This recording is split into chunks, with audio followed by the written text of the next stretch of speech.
We're going to get started. If everybody could get ready, please. Good evening. My name is Teresa Whipple, and I'm the publisher of myedmondsnews.com. We want to welcome you to tonight's forum on the 3 propositions that will be before Edmonds voters on the November 8th election. I'm going to go over a few ground rules first. First of all, I wanted to remind people to please turn off their cell phones if they haven't already done so. Also wanted to let you know that anybody who comes up here to speak, in addition to our speakers for each proposition, need to avoid any kind of campaigning. That's a rule we have here. If you campaign, we can't actually end up being aired on the government channel, so please don't campaign. And the third thing is I just wanted to let everybody know that we are not going to end up with anybody speaking on the con side of any of the initiatives. We will be on the propositions. We will have pro sides. We're hoping that the con sides will come out in the questions with the audience later. We're going to have each speaker come up and talk about the pro side, starting with Darrol Haug, who's going to be talking about Proposition 2. We are going to start with 2, go to 3, and then come back to 1. Everybody will have a chance to ask questions after the pro side has been presented, and anybody from the audience who wants to ask a question, we ask that you come up to the podium so we can capture it on the camera and the microphone. So I'm going to introduce Darrol, and he's going to give a brief overview as a member of the Levy Committee of the process that they went through to explore the alternatives for levies, and then from there Darrol will go into the pro side for Proposition 2. Darrol.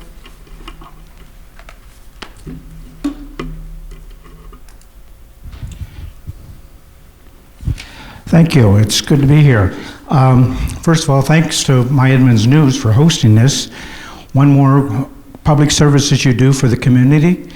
Without you, we wouldn't have the wonderful dialogue that we do about a lot of issues, and a lot of facts get out to people, and that's good. So let me give you a little background of how we got here. First off, Initiative 747, 2001. That was the old 1% tax increase unless it's voted on by the people. So that was the beginning of the revenue strain on cities. So how did Edmonds respond? One of their responses was in the budget cut areas. Since 2001, they've had 23 layoffs, cut about $3.8 million out of the budget, had furlough delays of 9 days for employees just recently, and they stopped funding street overlays in 2008. 2008, so we didn't do anything in 2008, 9, 10, 11. No plans for 12 either. And we started deferring maintenance that could be deferred, but now it may be time to look at it. How else did Edmonds respond? Revenue additions. We put to the voters a library tax issue, so they separately funded the library, and they kept in the general fund $1 million, so that was a revenue addition. There were also 2 EMS levies during that window of time, and there was the beginning of charging of EMS transport fees, which currently bring in about $800,000 a year to the city budget. We also sold the fire department to Fire District 1, and that removed a 9% growth item, the original fire department, brought it down to a lower level, and we now have about a 3 to 5% growth level. I apologize for these slides. The PowerPoint would be better, but the computer's locked up. The budget impact for all of these things was street overlays were cut, building and park maintenance was deferred, and the general fund is not in balance. In 2008, the forecast was predicted that the general fund would be out of balance in 2009. With these kind of cuts, however, that now is extended out to 2012. So cost savings and new revenues have pushed the problem out a bit. There's been a past levy committee. There was 80 people met in March of 2009. They recommended a $2 to $4 million levy at the time, but there's been no council action on that original recommendation. In 2010, there was a new levy committee. I was fortunate enough to be on that one. And we recommended to the council in 2011 two targeted levies, each running for 3 years, one for street overlays of 1.5 million, and deferred building and park maintenance was 1.1 million. So that was a February recommendation. In August, council voted 4-3. Well, you can see my little notes. I made my scrib notes of who voted no. I wasn't going to say it, but it's up there. These are targeted levies running for 3 years, and Proposition 1 is a general fund levy for $1 million per year, and for the average household of $375,000 house, it would be $59 per year for each of the 3 years. This keeps the general fund in the black for 3 years.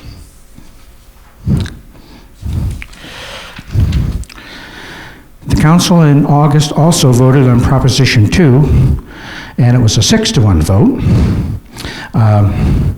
And it too was a targeted 3-year levy dedicated just to street overlays.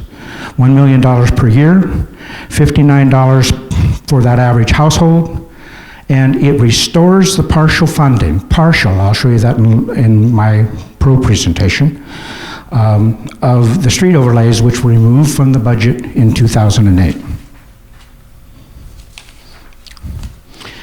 Council action also in August was for Proposition 3. That was a 6-1 vote.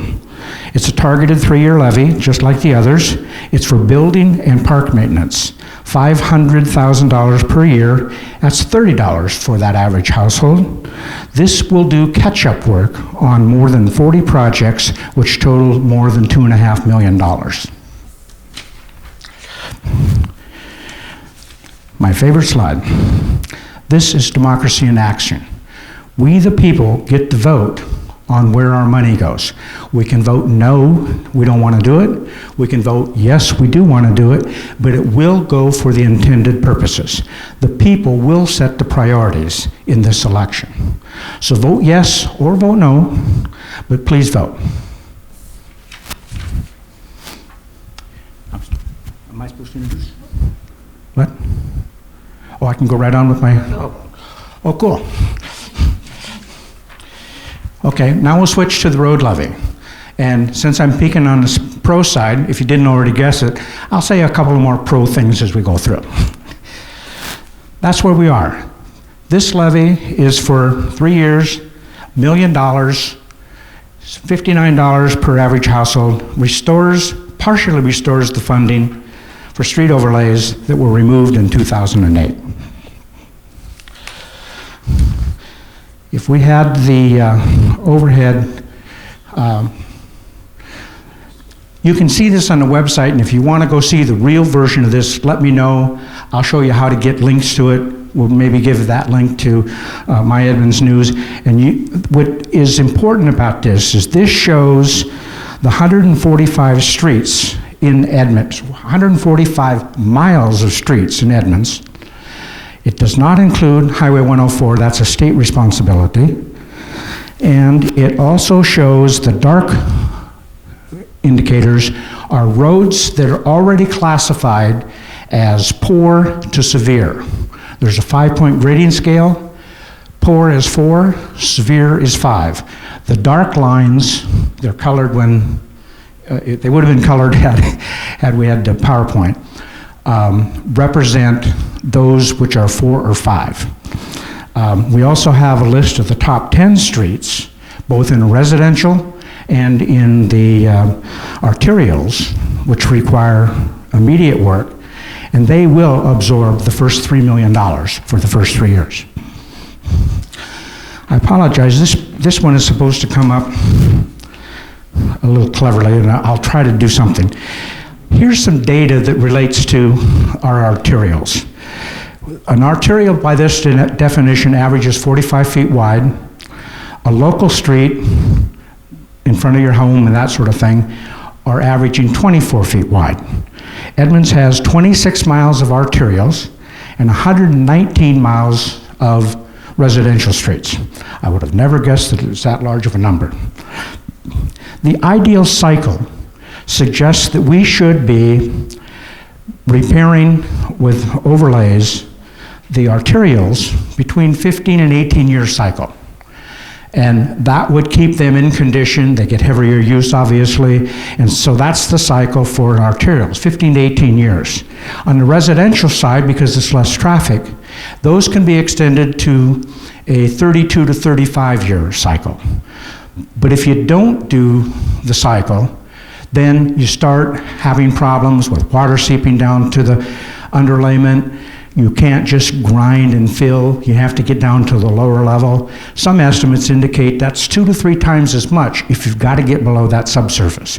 So the trick is get it while it's in just the damage state and not when it's done the damage to the underlayment. The ideal cycle would cost $1.5 million in Edmonds. Don't look at those numbers right yet. Jump down to the cost line. At $15 a square yard, thank you. At $15 a square yard, it costs $396,000 per mile for arterials. It costs $212,000 for 1 mile of residential. They're not as wide. The results, therefore, is that we will be able to do with $500,000, 1.26 miles for arterials, and if we use the other half on residential, we do 2.37 miles. Now you can look back up and say, well, what does that mean? 21-year cycle for arterials as compared with the preferred cycle of 15 to 18 years. So I guess it's closer. But look at the residential. We're in a 50-year cycle instead of what is supposed to be somewhere around a 32 to 35-year cycle. But there was never any claim on this levy to do it all. This was a starting levy. This was getting us going, limited in time, limited in scope, to begin to show the actual results of what we're going to accomplish. So after 1 year, you can go out and see where the new blacktop is. After 2 years, you'll see some more mileage of that. So Public Works has agreed they'll take pictures as they do all of this and present it all to us so we know exactly where our money is going.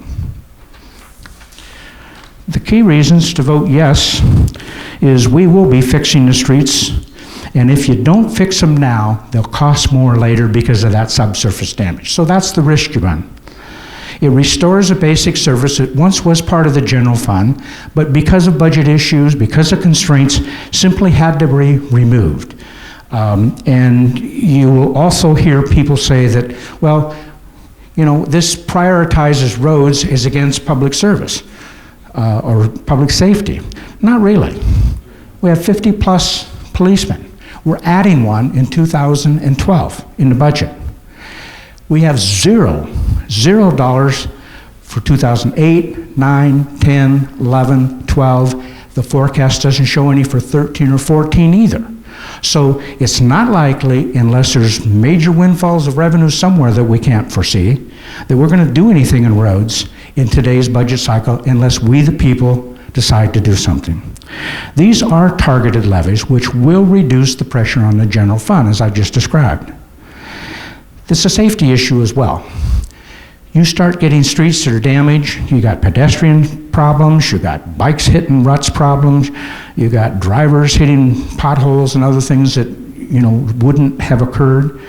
And we don't know what's going to happen on the claims issue, but people claim all kinds of things these days, and if our streets have deteriorated, that might be a source of future claims. The accountability is absolutely clear. We told you earlier that you're going to do 1.26 miles of arterials. We'll go measure it and show you. We're going to do 2.37 miles. We'll go measure it and show you, unless we run into some subsurface damage. So it is very accountable. And it's limited to a 3-year levy. And then we can decide whether we want to do from that point forward. So that's the formal part of it. Any questions? We'll be happy to take them.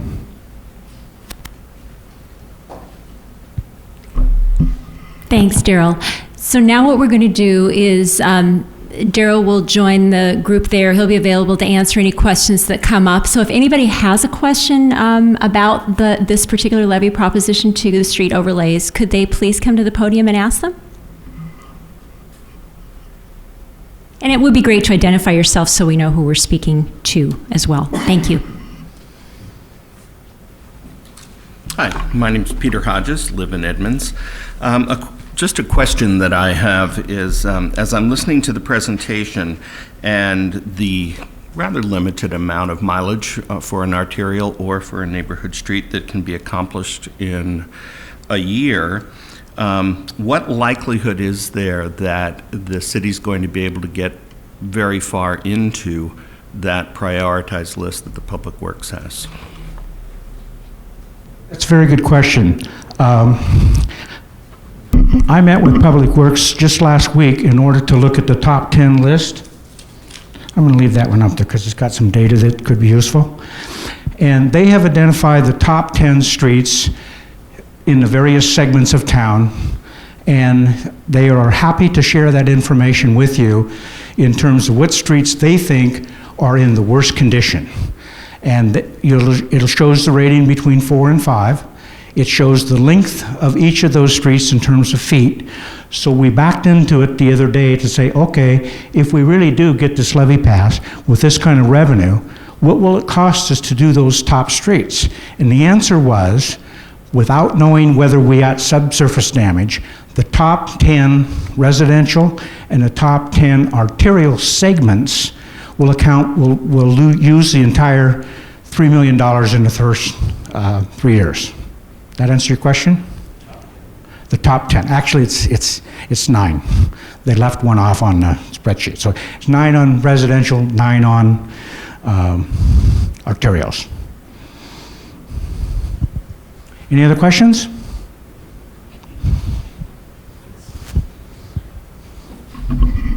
Feels like an odd interaction, doesn't it? Unfortunately, I've not been able to find that list. I've been all over the Public Works portion of the city website and the city's website, so I appreciate your offer earlier this evening. Maybe you could put it up so that everybody can see it and the people who are watching the website. My question, you've seen the list, I've not. What is your sense of the degree of equity between the Bowl, downtown, and all of the surrounding community areas that are a part of Edmonds, but that many of us feel have gone neglected through the city's process over the years in prioritization? There's no comparison between a street in the Bowl and a street in North Edmonds. So where are we in the priority and the equity issue? That's a good question. Public Works has not had a chance to post this yet on the web, but they promise that they will. And they will post the entire list that I have right here, and probably along with the comments of how they have evaluated what's wrong with those streets. I'll put those on here, but unfortunately I'm not sure it's going to show real well. Is that focusable in any other way, Jana? Pardon me? Just read them off. Just the top 10 local streets with the severe rating. What are the top 10 locals?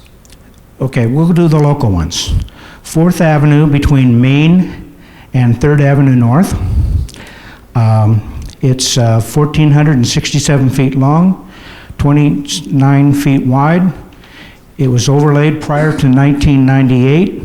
It's extremely high crown surface failure. Edge-to-edge grinding will be needed to repair the surface. The next one is Casper Street. I think that's away from the Bowl. Between 3rd Avenue and Sunset Avenue.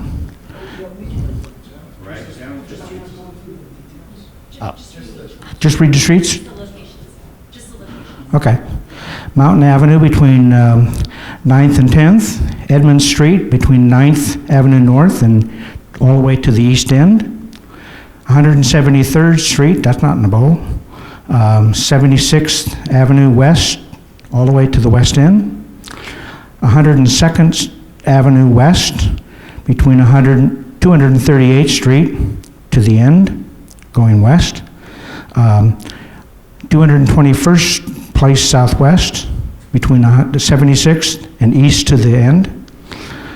218th Street Southwest, from 76 West to 84th Avenue West, and Robin Hood Drive, 235 to out to Humble Lane. Now, what Public Works said to me, they had their people start making a list as they were driving around doing their normal business.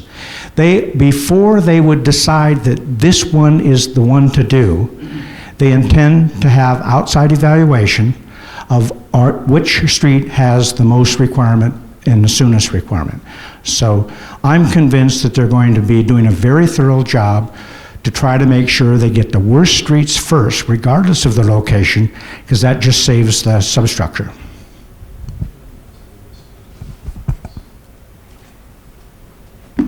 Simply an observation. I would invite anyone to get in their car and drive down 76th West and then tell me, do you think that that street is in better condition than 4th Avenue, Casper, near 3rd and Sunset, Mountain Avenue, or 9th? I challenge you to take that trip.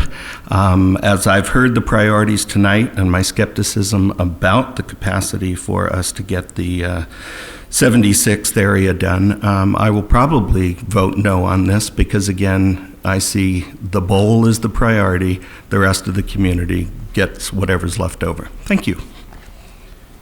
Just a quick response. If you'll give me that list, I will have Public Works check that out and respond back to us as to what the condition of that segment is that you're talking about, how it shows in the database, how it's currently classified, what its length is, and all that other kind of stuff, and get their opinion as to how that fits in the scheme of things. Express their opinion. Yeah, because what I say again, and I may not have been as clear, this is not a perfect scientific, we have ranked in a scientific way every street in Edmonds for the 146 miles.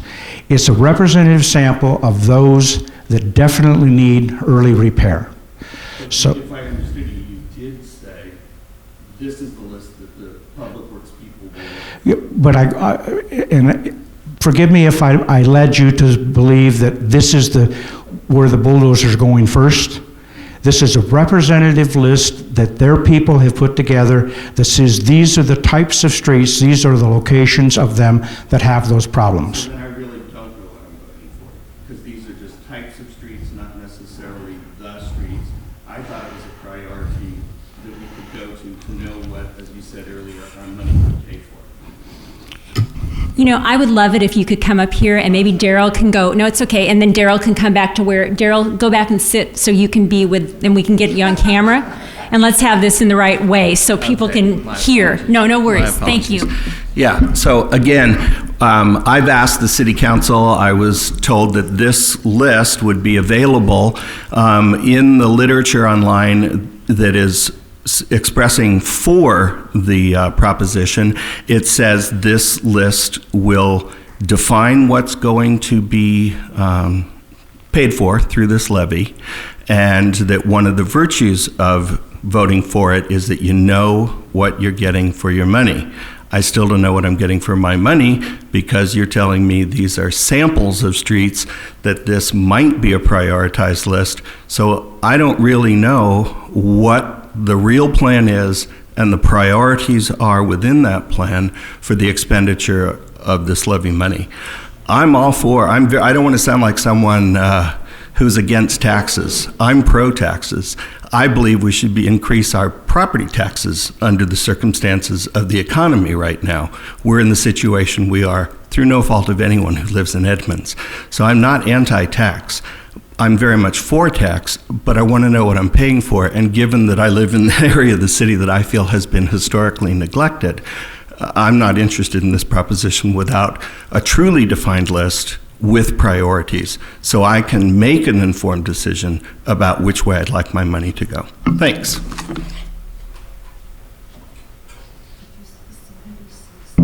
Thanks for your comment. Mr. Bernheim, did you have a comment?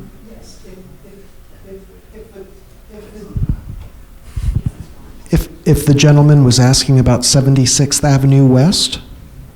Is that right? Yeah, from Olympic View to the end. From Olympic View to the end. That is one of the top 10 collector and arterial projects on the list. We were only looking at the locals. I think if you look at the page that Darrell just took off there, you'll find that 76th Avenue West is one of those priority projects when it comes to the arterials.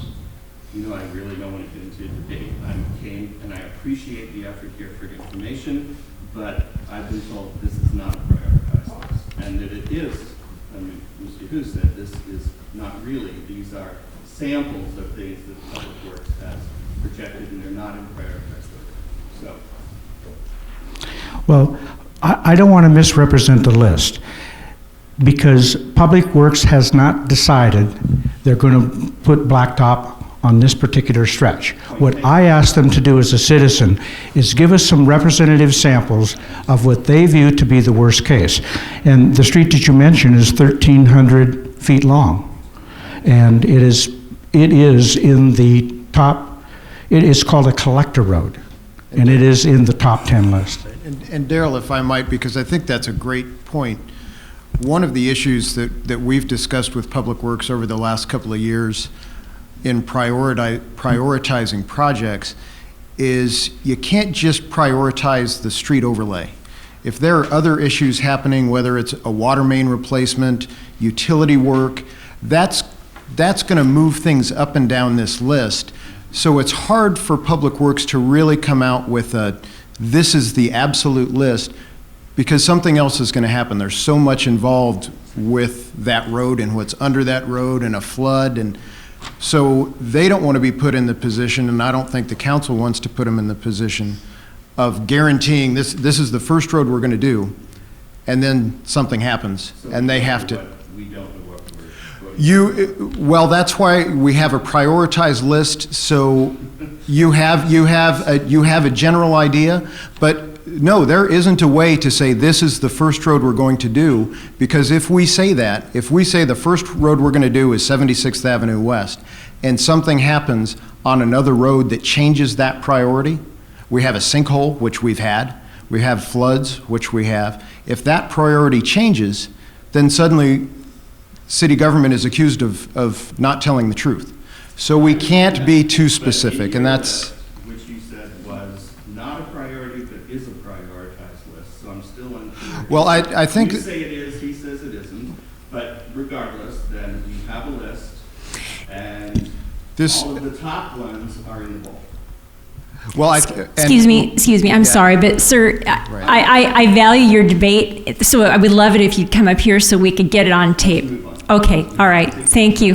And I would like to, since we brought other people into the debate without introducing them, Council President Strom Peterson, who is here, and Council Member Steve Bernheim, who are here representing the other propositions that are on the ballot. So are there any other questions that we have tonight regarding Proposition 2, the street overlay levy? Yes.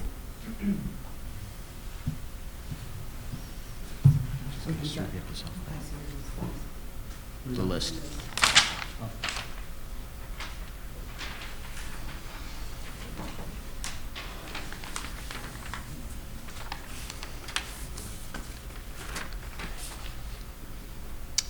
Diane Buckshus, City Council member. I think what we're trying to discern here is that there is a difference between an arterial and a local street. And I'm not the expert in this area, but your arterial street is in fact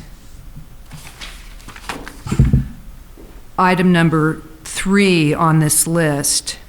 And in fact, you're considered 88th Avenue West, Olympic View Drive to 196. So I think what is we're trying. We probably should have a public works person here, but I think that this list has both arterial as well as local. So it is.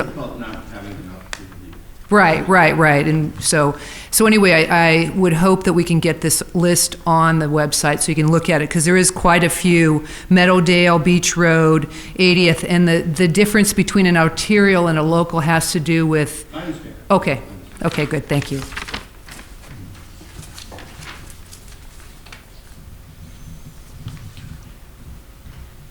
Does anybody else have a question about Proposition 2? Yes, sir.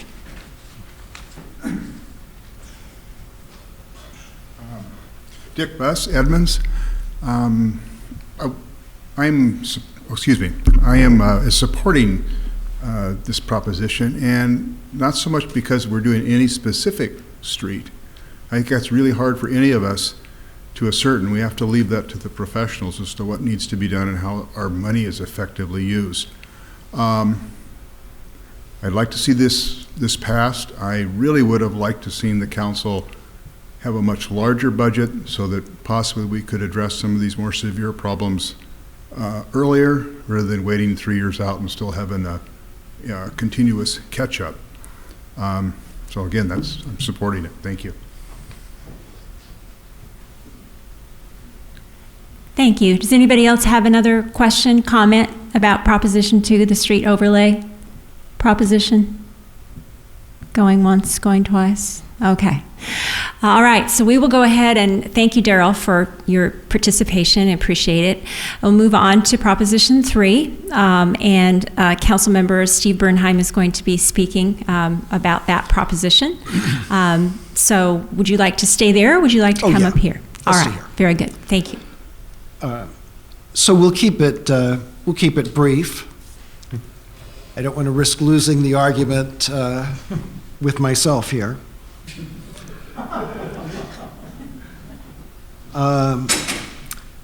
You know, the way that I look at this Proposition 3, which raises $500,000 per year for an existing backlog of maintenance, parks maintenance, and public buildings projects,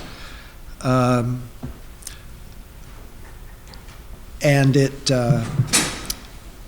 it raises the tax an effective amount of about $30 on the $375,000 home. So about $50 on a $500,000 home. This particular increase would be. And it seems to me that if the tax is not raised, then the maintenance projects remain deferred for later years when there's money to do them. And these are repair projects at the senior center. They are drainage at city playgrounds. They're maintenance of the playground equipment.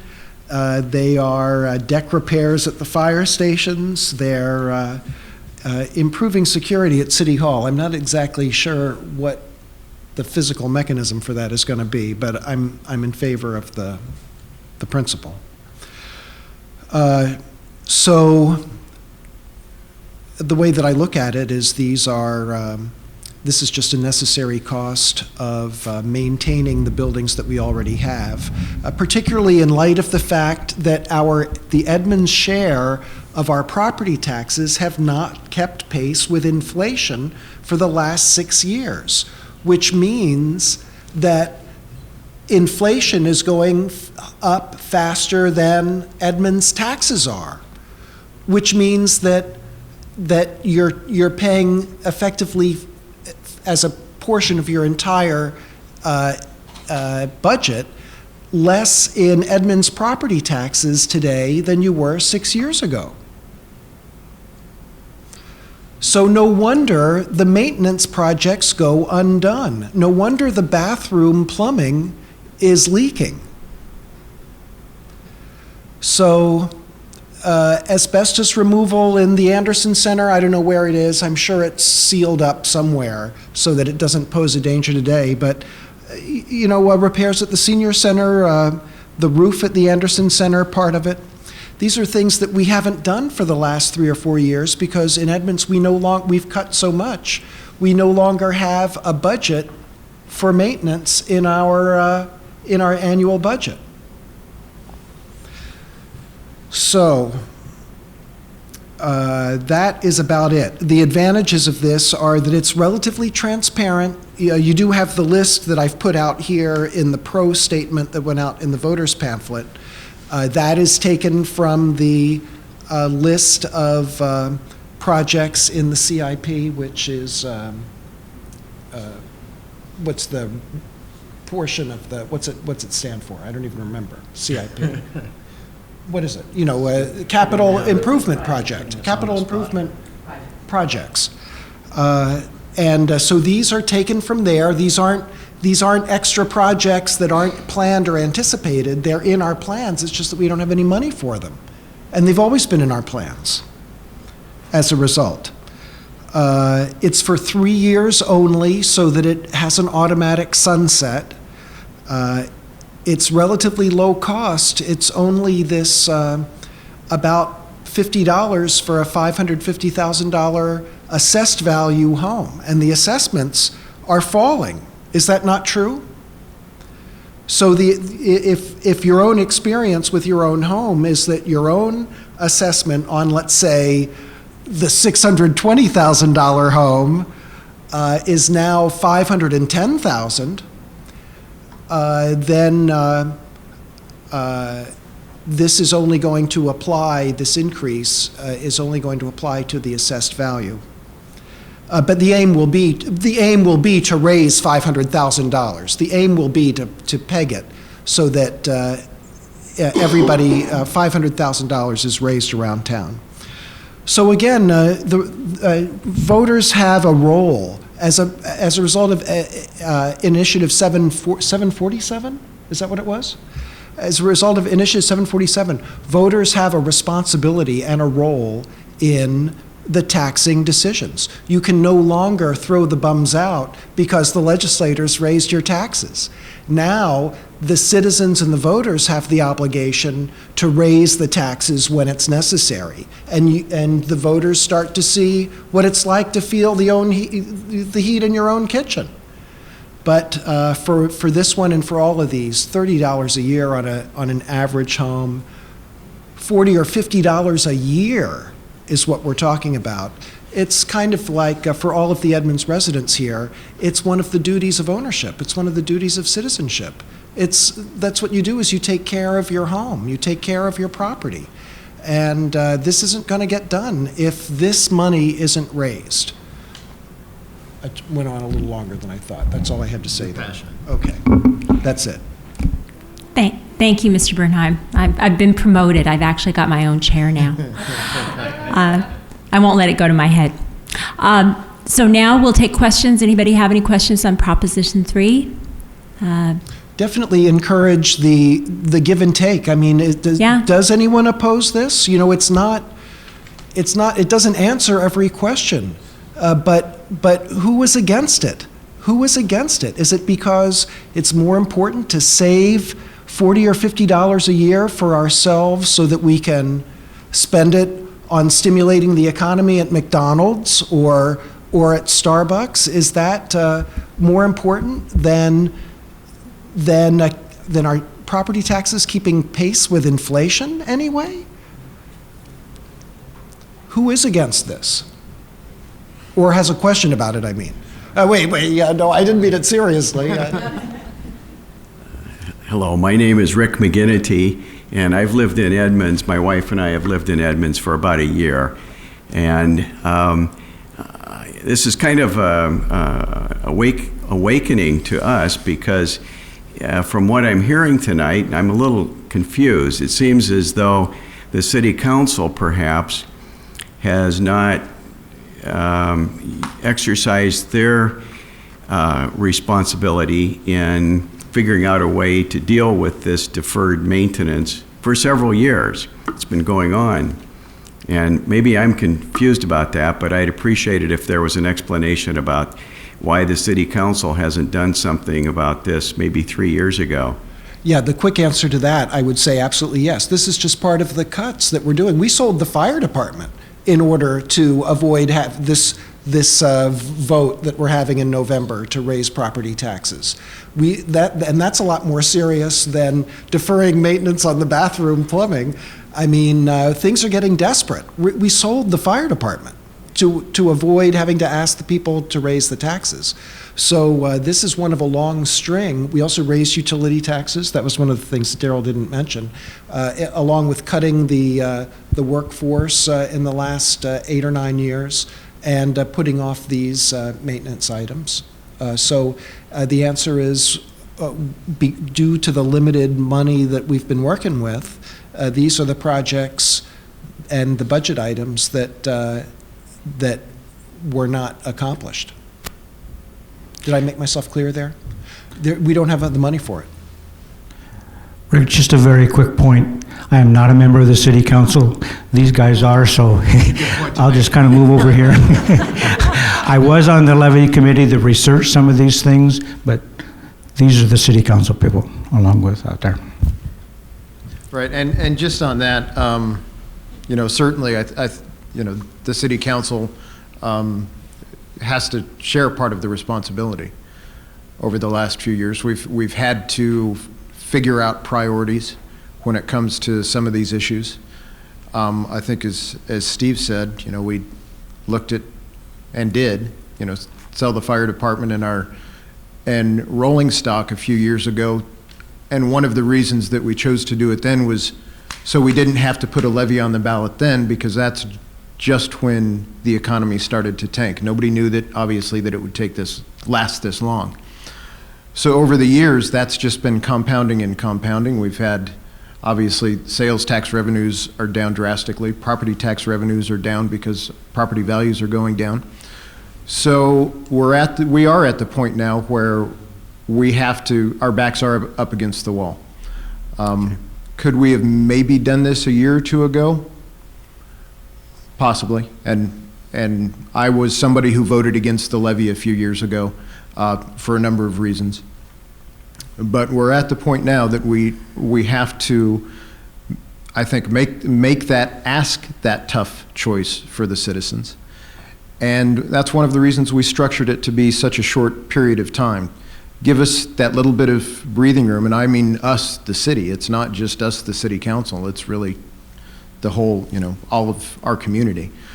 Give us a few years to get some of these projects done before they turn into much bigger projects. Any homeowner knows your leaky roof doesn't cost a whole lot to fix until it collapses.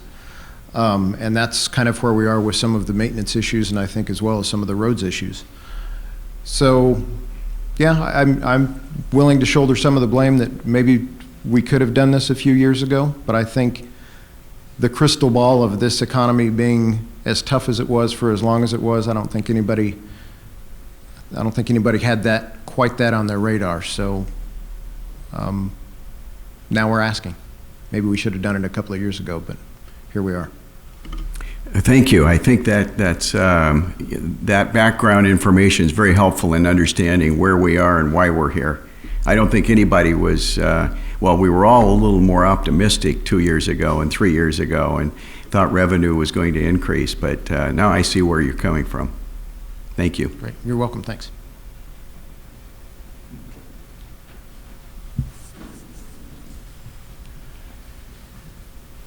And I just want to bring up the wonderful thing about doing it now as opposed to later. Like we spent we budgeted $100,000 to have the historical museum revamped. They did it for $67,000. So the time here for getting buildings done and labor is really good. So that's another reason why we think separating it out is good, because it gives the citizen the choice to see if they want to pay for streets, want to pay for a general fund, or if they want to pay for a building, if they can afford it. So they're actually, like Darrol said, they're being made part of the budgetary process. Does anybody else have a question or comment on Proposition 3? Steve, any closing comments? Not really. Okay. All right. Okay, we will go on to Proposition 1, and that is officially known as, I'm just going to let Councilmember Peterson go into officially how he wants to describe it. Take it away. All right. Thanks, Teresa, for putting this together. Darrol, thanks for all the heavy lifting on the front end, so I don't have to go into too much detail about the finances. For those of you who really want to see that list that Darrol has, or the list that Steve read off, this general fund levy is a tougher levy, because this is something that is going to support basic public safety, parks, and general government services. And this is something that we, again, just because of the economy and decisions in the past, we haven't been doing. So we're at the point now, and here in the next few years, where we need to take some action and bring in some revenues to make sure that the city services that you rely on are here for the next few years and beyond. Just to give you an example, 10 years ago, we had more staff in our police department than we do today. We've not filled police officer positions. And if we don't do this little bit right now, those kind of cuts are going to continue.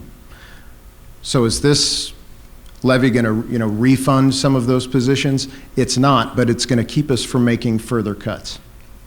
I think as Darrol pointed out in one of the opening slides, over the last 10 years we've laid off somewhere around 23 employees. That's 10% of the workforce in Edmonds. That's a sizable chunk of people. Yet I challenge anybody to complain about the services that Edmonds gets, especially when you compare it to any comparable size city. We have fewer employees per capita than I would say any comparable size city in the state of Washington. And we have, I think, down to a person, the best employees in the state. And they do more for less, and they've been doing more for less for years. We're at a point now where they're going to stop doing more for less just because they can't. And if we're facing layoffs, or if we're just facing those kind of reductions, that's what's going to affect our quality of life. This levy, this kind of general fund levy, is, it's going to make sure that when the economy turns around, that we have the staff, the quality staff and the trained staff on our second floor in City Hall to make sure that permits are processed when they start coming in. We've seen some numbers ticking up. We have some good projects going on in Edmonds right now. But when this economy turns around, if we're not well-staffed, we're going to be trying to play catch-up with some of our neighboring cities, and it's going to be a very competitive market out there. So the sales pitch on this one, I think, is a little bit tougher, because I'd love to have a great list of local streets, and I certainly support the streets, and I certainly support Proposition 3 as well. But this is something about quality of life, which is a lot harder to define. And I think the residents of Edmonds know and appreciate the folks that have lived here for a year, the folks that have lived here for 50 years, really understand what it is in Edmonds that creates this community. And I think it's all of us getting together, to crack open our wallets, and this is the hardest time to ask you, or to ask ourselves, to voluntarily increase our own taxes. It's not an easy thing to do right now. But I think that our sense of community and what this city means to all of us, I think if you really think about walking down the street, enjoying the parks, getting good service from your police officers, knowing that 911 call is going to be answered, these are all the things that basic city services are going to take care of. And that's why this levy is important. It's that $1 million a year for the next 3 years, so looking at about $60 for the average sized or average priced home.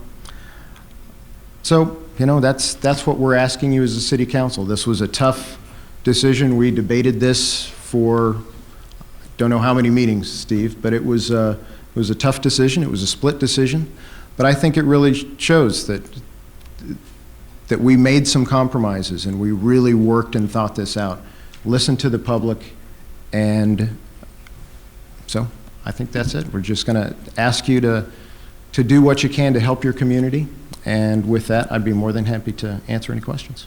Thanks. Thank you. Does anybody have questions on Proposition 1, the general fund levy? I do. I'm a citizen, so I get to talk under a citizen rule. Wow. Shouldn't you wear a different hat or something? I have a different hat different on sweater. now. Oh, different sweater. This is the latest forecast data and budget data that you can find on the web in the current 2012 budget and beyond. Really understandable, isn't it? Let me show you what that means. On a PowerPoint, pretend you only see the bottom line, that bottom curve. If you don't do the levy, this is what will happen to the general fund in terms of expense versus revenue on a cumulative basis measured from a starting point of 2009. It goes up a little bit and then it starts diving. That will be the budget. It crosses over zero and starts going negative by $1 million in 2013 and $1.7 million in 2014. If we vote for the levy, we get the top line. It only carries us for 3 years. Then it starts diving again. This is not a permanent solution. This is a bridge solution. This gets us to the point that we do not have to face additional cuts that Strom talked about. Taking a look at it in another way, I apologize for the messiness of this. This is the expense line, that top line there. That's what the expense line looks in that spreadsheet I showed you to begin with. This lower line is the revenue line if we don't have a levy. If you do have a levy, you get some relief. So you get a little bit more revenue short run than your expense curve, then it drops down to basically matching, and then we start going south again. So this is just another representation of how we put that. So there's really not a question in there, but this comes from some work that the Levy Committee had done, which I sat on, and I wanted to just share with you the mathematics behind what Strom has talked about. Right, and actually, Darrell, thank you, because one, I think I'm genetically predisposed to not be able to do any kind of PowerPoint slide. But what this 3-year levy does is it gives us, like I said, a little bit of breathing room. There are a lot of things going on right now with the city. We're working on a strategic plan trying to get citizen input on direction toward economic development, toward, well, just about everything that you could think of. We have an economic development department that's working hard recruiting businesses. So this isn't the only ask that we're making of kind of the bigger picture. We're not just saying, well, give us a tax increase for a few years, and then in a few years, we'll be back for another tax increase. What our hope and plan is that in this 3 years, as this economy turns around, that we'll be well positioned to not have to come back to the city, that we'll still look at ways to keep that cost structure from going up, and we'll find other revenues, sales tax revenues being the most obvious, to help offset that decline in revenue. So this isn't the only iron we have in the fire when it comes to new revenues or trying to watch expenses. We're still doing our best, I think, to watch expenses. But as we've pointed out, you know, we've cut payroll. We have a smaller police force than we did 10 years ago with more people. We've partnered with neighboring organizations, Fire District 1 most notably, to save us money. But at some point, I think as a community, we all need to step up and make the tough choice and add a little bit to the kitty to make sure that our quality of life is at least maintained. We're not asking for big ticket items on any of these. We're just looking for some general maintenance to get us through these tough times. Thanks. Thank you. Any other questions, comments from people in the audience? Harry Gatchins, I know you're dying to ask a question or make a comment.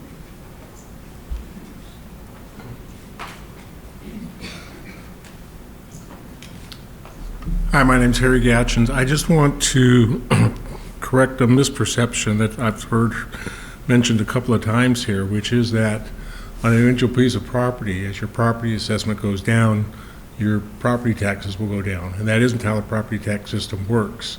The property tax system works as what percentage your property is of the total properties of all the property in the city of Edmonds. So if everybody's property value goes down by 10%, yours included, everybody still pays the same amount of tax if the property values hadn't gone down. So the only way your property tax will go down is if the value of your property goes down a larger proportion than everybody else's piece of property.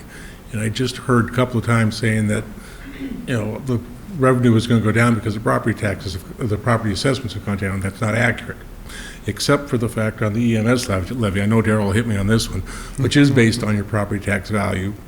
And between the last 2 years, the total property value, assessed value for the city has gone down from $6.4 billion to $5.9 billion. And the EMS levy is at 50 cents per $1,000, which means the city will be short $250,000 on the EMS levy. But you are also asking for another $1 million on the general fund, $1 million on the street fund, and $500,000. So overall, if these all pass, the total revenue for the city will go up. Right, and thanks for pointing that out, Harry. And because the EMS levy is tied directly to property values, we are feeling that because we do collect that EMS levy. And that's one of the reasons that public safety is mentioned in this kind of broad general fund levy, because those are the kind of things that are affected. So, but thanks for pointing that out. Okay. Any other questions or comments? Okay.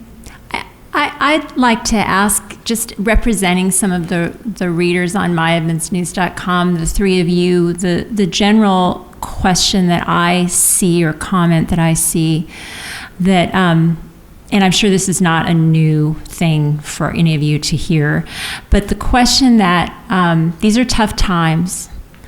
We know that the city has financial problems, but the bigger question in our minds is, isn't it time to be really looking at every single cut that can be made in the city before a levy is put on the ballot?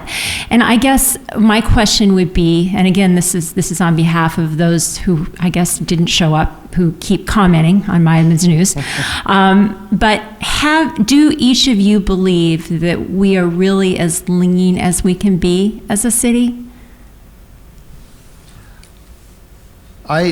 I actually do. I mean, you can always maybe find a position that isn't needed today, or you can find a job that can be, shrunk down in size for today. But if you're just planning for that kind of short term, I don't think that's very strategic, to mention the strategic plan, or I don't think it's being a good stewards with people's money. Because this economy is going to turn around, things are going to pick back up. And if we don't have the staff in place to take advantage of it, then we're going to be behind a very competitive marketplace. So do we have maybe an extra staff person on the second floor right now? Possibly. But during the boom times, we have to remember that we contracted out and hired consultants to take up some of the workload.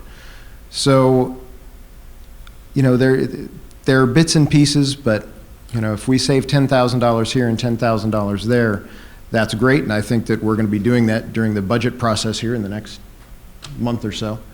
But in general, we've been lean for a long time. We don't have the luxury of laying off lots of employees as other cities have recently done, because we've been doing it consistently over the year, either laying people off or just not filling positions.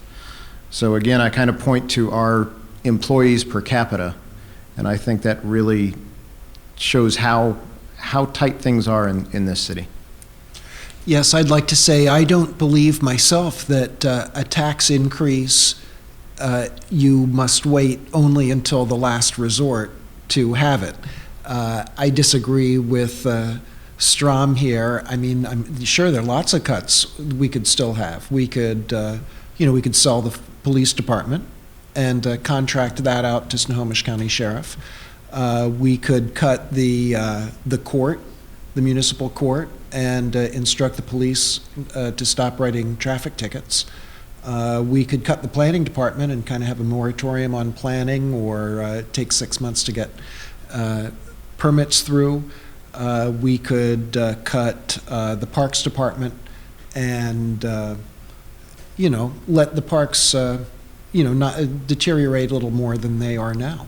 So what I'm getting at is that we can cut government as much as we want. And we'll lay another 20 people off. We'll lay off 10 cops and 2 planners and 4 seasonal parks people. But I want to raise taxes before we get to that point. And that's why I believe, when I'm a resident here of Edmonds, that I'm willing to pay the taxes to maintain the level of the standard of living I like to see around here. I'm not trying to kill the government or eliminate it. I'm trying to have it keep pace with the standard of living that I like around here. And you got to pay for that. Nobody else is going to pay for it for you, especially when Edmonds is primarily a residential community. Another thing I kind of disagree with the Rosie scenario on is that, I don't know what Mr. Wombold is the person that can probably answer the questions like this, but we'd have to generate a whole lot of new sales, retail